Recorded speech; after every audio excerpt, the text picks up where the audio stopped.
오즈의 마법사 제5장 양철 나무꾼의 구출. 도로시가 잠에서 깨어났을 때 햇살이 나뭇잎 사이로 곱게 쏟아지고 있었어요.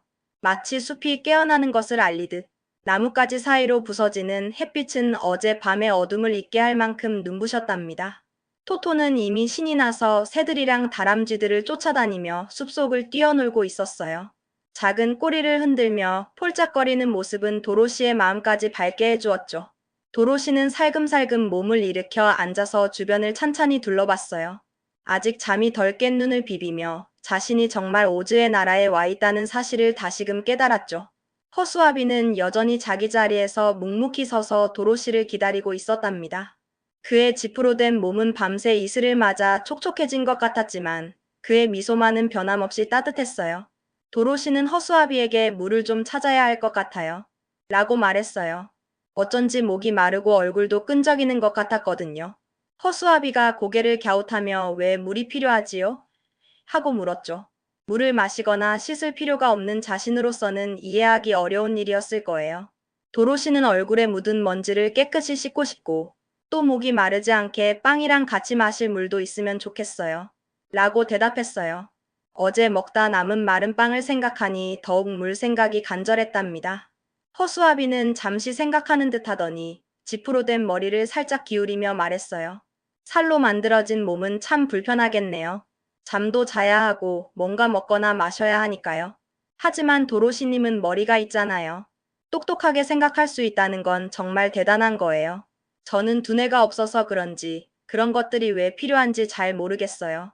그의 말은 어딘가 서글프게 들렸지만 도로시에게는 큰 위로가 되었죠. 두 사람은 오두막을 나와서 숲길을 따라 걸었어요. 지푸른 나뭇잎 사이로 햇살이 간간히 쏟아져 내리는 아름다운 길이었지만 한편으로는 조금은 음산한 느낌도 들었죠. 얼마 안 가서 맑은 물이 퐁퐁 쏟아나는 작은 샘을 발견했답니다. 물은 너무나 투명해서 바닥의 조약돌까지 선명하게 보였어요.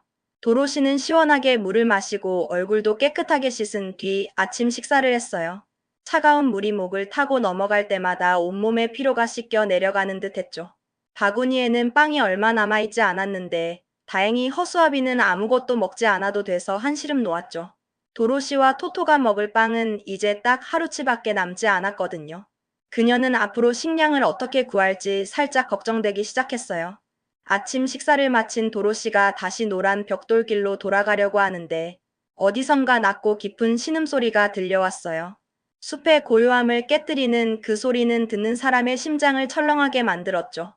도로시는 깜짝 놀라 저게 무슨 소리죠? 혹시 무서운 동물일까요? 하고 물었죠. 허수아비도 글쎄요. 저도 잘 모르겠어요. 하지만 궁금하네요. 가서 확인해 볼까요? 하고 대답했어요. 허수아비는 용감한 척했지만 사실은 조금 겁먹은 것 같았어요.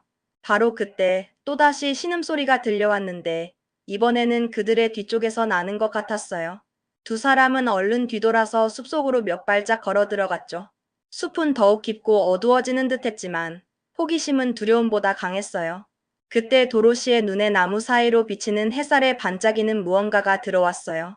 마치 금빛 조각이 숲속에 숨어 있는 것 같았죠. 도로시는 그쪽으로 달려가다가 너무 놀라서 짧게 비명을 질렀답니다. 그녀의 비명은 숲의 고요함을 다시 한번 흔들었어요. 커다란 나무 한 그루가 반쯤 베어져 있었고 그 옆에는 도끼를 든 채 서 있는 한 남자가 있었어요. 그의 모습은 너무나 기이하고 신기해서 눈을 뗄 수 없었죠. 그는 머리부터 팔, 다리 모두가 주석으로 만들어져 있었고 몸통에 관절로 이어져 있었지만 조금도 움직이지 못하고 있었어요. 마치 완전히 굳어버린 것 같았죠. 그의 몸 전체가 녹슨 것처럼 보였고 그 녹슨 몸에서 나는 소리가 바로 신음소리였던 거예요. 도로시와 허수아비는 너무 놀라서 멍하니 그를 바라봤어요. 이런 신기한 존재를 만난 것은 처음이었으니까요. 토토는 컹컹 짖으면서 양철 다리를 물려고 했지만 이빨만 아팠을 뿐이었죠. 금속을 물어봤자 소용없다는 것을 토토는 그때서야 깨달았을 거예요. 도로시가 조심스럽게 물었어요. 혹시 당신이 신음소리를 내신 거예요? 괜찮으세요? 양철 남자가 힘없는 목소리로 그래요. 제가 낸 소리입니다. 벌써 1년도 넘게 계속 신음하고 있었는데 아무도 제 목소리를 듣거나 도와주러 오지 않았어요. 저는 혼자였습니다. 라고 대답했어요. 그의 목소리에는 깊은 슬픔과 절망이 배어 있었죠. 남자의 슬픈 목소리가 도로시의 마음을 움직였어요. 그녀의 가슴이 뭉클해지는 것을 느꼈답니다. 도로시는 제가 혹시 뭘 좀 도와드릴 수 있을까요? 무엇이든 말씀해 주세요. 하고 상냥하게 물었죠. 양철 남자는 가늘게 떨리는 목소리로 부탁했어요. 그가 기름통을 좀 가져다가 제 관절에 기름을 발라주세요. 녹이 너무 심하게 슬어서 전혀 움직일 수가 없어요. 이대로는 한 발짝도 움직일 수 없답니다. 기름칠만 잘 되면 금방 괜찮아질 거예요. 제 오두막 선반 위에 기름통이 있을 거예요. 라고 말했어요. 그의 말은 한 줄기 희망처럼 들렸답니다. 도로시는 재빨리 오두막으로 달려가서 기름통을 찾아 들고 돌아왔어요. 은색으로 반짝이는 기름통은 그의 오두막과 잘 어울렸죠. 도로시는 걱정스러운 얼굴로 물었어요. 어디에 기름을 발라드리면 될까요? 혹시 잘못 바르면 안 될 것 같아서요. 양철 나무꾼이 제일 먼저 제 목에 발라주세요. 그곳이 가장 심하게 녹슬었거든요. 라고 말했어요. 도로시는 그의 목에 기름을 꼼꼼히 발랐어요. 끈적하고 미끈거리는 기름은 녹슨 관절 사이로 스며들었죠.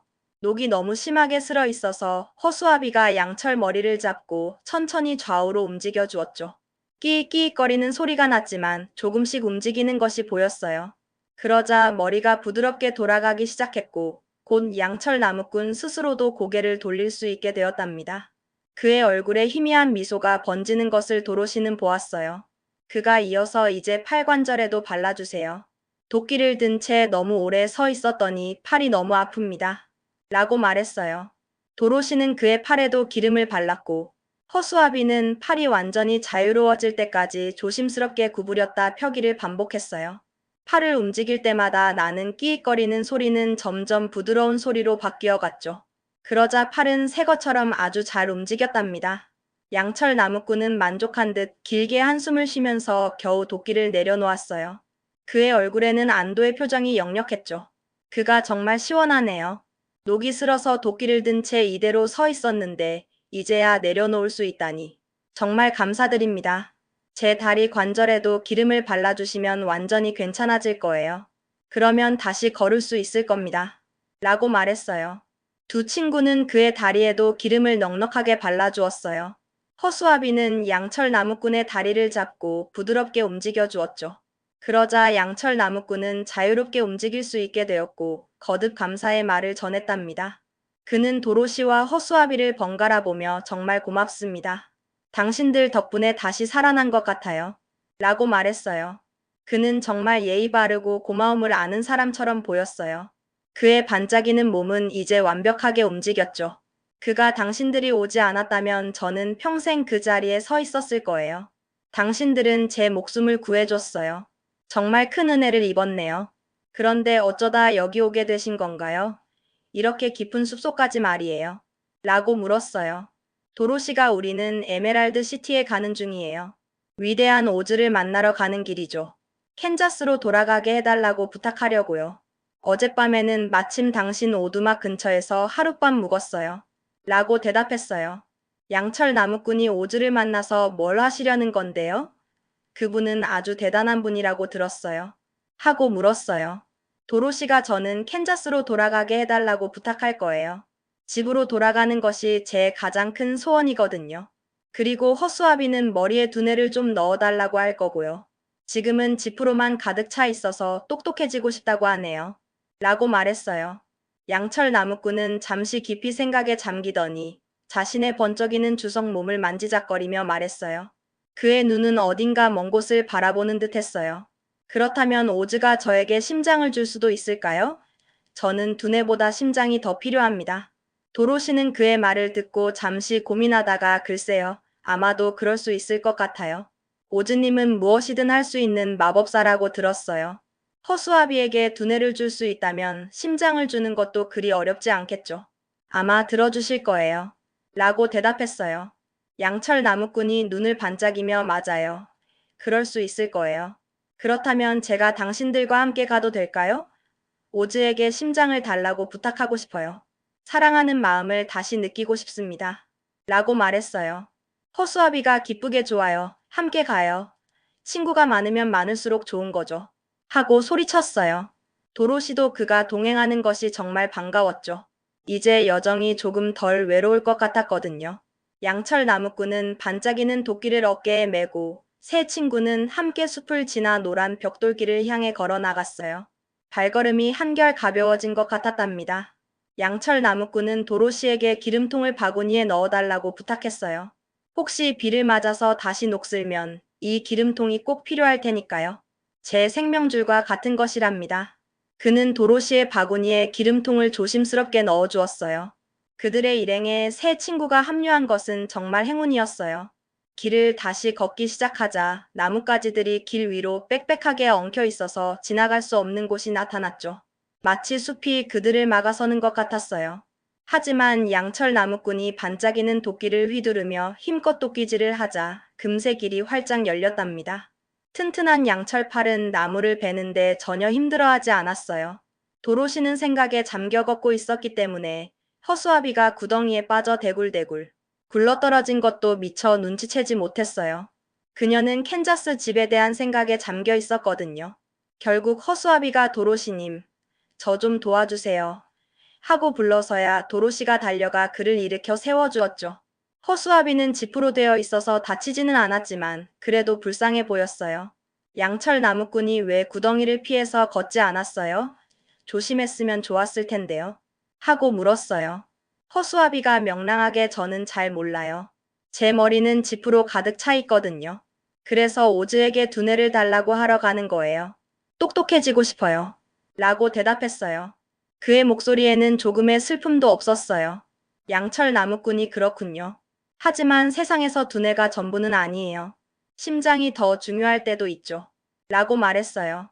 그의 눈은 다시 어딘가 아련한 빛을 띄었어요. 허수아비가 당신은 두뇌가 있나요? 예전에는 있었다고 했잖아요.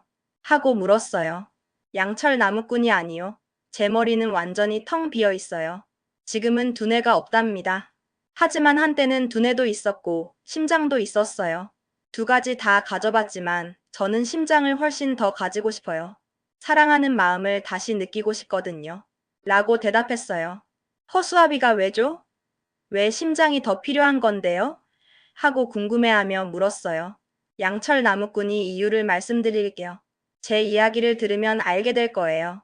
아주 슬픈 이야기랍니다. 라고 말했어요. 그리하여 그들이 숲속을 걸어가며 양철 나무꾼은 다음과 같은 이야기를 길고 자세하게 들려주기 시작했답니다. 그의 목소리는 잔잔했지만 그 안에 담긴 사연은 듣는 이의 마음을 아프게 했어요. 저는 숲속에서 나무를 베어 생계를 이어가던 나무꾼의 아들로 태어났어요. 햇살 아래에서 도끼를 휘두르며 땀 흘리는 것이 저의 일상이었죠. 제가 자라서 저도 아버지처럼 나무꾼이 되었죠. 튼튼한 팔과 다리로 숲의 나무들을 베어내며 생계를 꾸려갔어요. 아버지가 돌아가신 뒤에는 어머니를 모시며 살았어요. 홀로 남은 어머니를 위해 저는 더욱 열심히 일했죠. 어머니마저 세상을 떠나신 뒤 혼자 사는 게 너무 외로워서 결혼을 결심했답니다. 따뜻한 보금자리를 만들고 싶었거든요. 뭉킨 마을에 아주 아름다운 아가씨가 있었는데 저는 금세 그 아가씨를 진심으로 사랑하게 되었어요. 그녀의 아름다운 미소와 상냥한 마음씨에 저는 한눈에 반해버렸죠. 그 아가씨도 제가 집을 새로 지을 만큼 돈을 벌면 결혼하겠다고 약속했죠. 그녀의 약속은 저에게 큰 희망과 동기부여가 되었어요. 그래서 저는 사랑하는 그녀와 함께 살 보금자리를 마련하기 위해 더욱 열심히 일했어요. 밤낮 없이 나무를 베고 또 베었답니다. 하지만 그 아가씨는 게으른 늙은 여자와 함께 살고 있었는데 그 여자는 아가씨가 떠나면 집안일을 할 사람이 없어질까봐 저희 결혼을 몹시 반대했어요. 그녀는 저희를 갈라놓으려 온갖 심술을 부렸죠.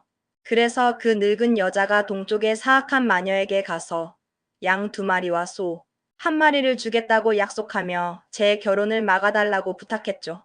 마녀는 탐욕스러운 눈으로 그 제안을 받아들였을 거예요. 그 결과 마녀는 제 도끼에 사악한 마법을 걸었어요. 저는 아무것도 모른 채 그 마법 걸린 도끼를 사용했죠. 그리고 어느 날 저는 평소처럼 열심히 나무를 베다가 도끼가 갑자기 미끄러지면서 제 왼쪽 다리를 싹둑 잘라버렸답니다. 순간 엄청난 통증이 저를 덮쳤어요. 처음에는 정말 큰 불행이라고 생각했어요. 다리가 하나밖에 없으면 나무꾼 일을 제대로 할 수 없을 테니까요. 제 생계가 막막해지는 것을 느꼈죠. 하지만 저는 포기하지 않았어요. 저는 양철공에게 가서 저의 사정을 설명하고 양철 다리를 만들어 달라고 부탁했어요. 새 다리는 꽤나 잘 작동했어요. 저는 다시 나무꾼 일을 할 수 있게 되었죠. 그러나 그 일로 마녀가 더욱 화가 났죠. 그녀는 제가 그 예쁜 아가씨와 결혼하지 못하게 하겠다고 이미 약속했었거든요. 그녀의 심술은 끝이 없었어요. 그래서 다시 나무를 베던 중에 도끼가 또 미끄러지면서 이번에는 오른쪽 다리를 잘랐어요. 똑같은 아픔과 절망이 저를 다시 찾아왔죠. 저는 다시 양철공에게 가서 양철 다리를 만들었죠.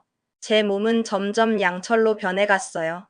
그 뒤에는 양팔을, 그 다음에는 머리를 베었지만 그때마다 저는 양철공에게 가서 새로 만들어 달라고 부탁했어요. 매번 몸의 일부를 잃을 때마다 절망했지만 그녀와의 결혼이라는 희망으로 버텼죠. 결국 제 머리까지 양철이 되었죠. 이제 저는 완전히 양철 인간이 되어버렸답니다. 제 몸은 번쩍이는 주석으로 만들어진 기계처럼 변했어요. 저는 이제 마녀를 이겼다고 생각했어요. 몸이 단단해졌으니 더 이상 다칠 걱정도 없었죠. 날카로운 도끼에도 베이지 않을 테니 말이에요. 그런데 마녀는 마지막으로 제 몸을 두 동강 내도록 도끼를 미끄러지게 만들었어요. 제 몸은 산산조각 날 뻔했죠. 다행히도 양철공이 또 저를 도와 몸통을 새로 만들어 주었고 관절로 팔, 다리, 머리를 이어줬어요. 그는 정말 저의 생명의 은인이었죠. 덕분에 다시 움직일 수 있게 되었답니다. 하지만 이제 제게는 심장이 없었어요. 제 가슴속은 텅 비어버렸죠. 그 결과 저는 사랑하는 마음도 잃었고 그 아가씨와 결혼하든 말든 상관없게 되었죠. 더 이상 그녀에 대한 설렘도 그리움도 느낄 수 없었어요. 아마 그 아가씨는 아직도 그 늙은 여자와 함께 살고 있을 겁니다. 제 마음은 더 이상 아프지 않았지만 그만큼 아무것도 느낄 수 없게 되었어요. 제 몸은 햇빛에 반짝여서 너무 자랑스러웠어요. 은빛으로 빛나는 몸은 아름답기까지 했죠. 이제 도끼가 미끄러져도 베일 걱정은 없었죠. 다만 관절이 녹슬 위험만 있었어요. 그래서 오두막에 기름통을 두고 필요할 때마다 몸을 기름칠했어요. 매일 아침 저녁으로 꼼꼼히 기름을 발라주었죠. 그런데 어느 날 저는 너무 피곤한 나머지 그걸 잊고 비를 맞았고 관절이 녹슬어버려 그대로 서 있게 된 거죠. 한 발짝도 움직일 수 없는 차가운 양철 인형이 되어버렸어요. 당신들이 오기 전까지 말이에요. 저를 발견해 주셔서 정말 다행입니다. 그동안 정말 끔찍했지만 1년 동안 서 있으면서 생각할 시간이 많았어요. 숲속의 바람소리와 새들의 노래를 들으며 많은 것을 깨달았죠. 그때 깨달았죠. 제가 잃은 것 중 가장 큰 건 바로 심장이었다는 걸요. 사랑에 빠져 있었을 땐 세상에서 가장 행복한 남자였지만 심장이 없는 사람은 결코 사랑할 수 없어요. 행복도 슬픔도 기쁨도 느낄 수 없게 되었죠. 그래서 오즈에게 심장을 달라고 부탁할 겁니다. 그분이 제게 심장을 주신다면 다시 사랑할 수 있을 거예요. 그가 허락한다면 뭉킨 아가씨에게 돌아가 그녀에게 제 마음을 고백하고 결혼할 거예요. 도로시와 허수아비는 양철 나무꾼의 이야기에 깊이 귀 기울였어요. 그의 슬픈 사연은 듣는 이의 마음을 울렸죠. 이제 그가 왜 그토록 심장을 원했는지 이해할 수 있었죠. 사랑하는 마음을 잃어버린다는 것이 얼마나 큰 슬픔인지 도로시는 짐작할 수 있었어요. 허수아비가 그렇긴 해도 저는 심장보다 두뇌를 원할 거예요. 어리석은 자는 심장을 가져도 어떻게 써야 할지 모르니까요. 올바른 판단을 할 수 없다면 사랑도 제대로 할 수 없을 거예요. 라고 말했어요. 그의 말은 일리가 있는 것처럼 들렸죠. 양철 나무꾼이 저는 심장을 택하겠어요. 두뇌는 행복을 주지 못하지만 행복은 세상에서 가장 소중하니까요. 저는 사랑을 통해 행복을 느끼고 싶습니다. 라고 대답했어요. 그의 눈은 다시 한번 간절한 빛을 띄었죠. 도로시는 아무 말도 하지 않았어요. 두 친구 중에 누가 옳은지 알 수 없었기 때문이었죠. 두뇌와 심장, 어느 것이 더 중요한지 그녀는 판단할 수 없었답니다. 그녀는 그저 캔자스로 돌아가 이모엠을 다시 만날 수 있다면 양철 나무꾼에게 두뇌가 없든 허수아비에게 심장이 없든 상관없다고 생각했어요. 그녀에게 가장 소중한 것은 집과 가족이었으니까요. 그녀를 가장 걱정스럽게 한 것은 빵이 거의 다 떨어졌다는 점이었어요. 자신과 토토가 딱 한 끼만 더 먹으면 바구니가 텅 비게 될 것이었죠. 앞으로의 여정에서 먹을 것이 없다는 사실은 그녀를 불안하게 만들었어요. 물론 양철 나무꾼도 허수아비도 먹을 필요가 없었지만 도로시는 양철도 집도 아니었기에 먹지 않으면 살 수 없었답니다. 인간으로서의 기본적인 필요가 그녀를 가장 현실적으로 걱정하게 만들었어요.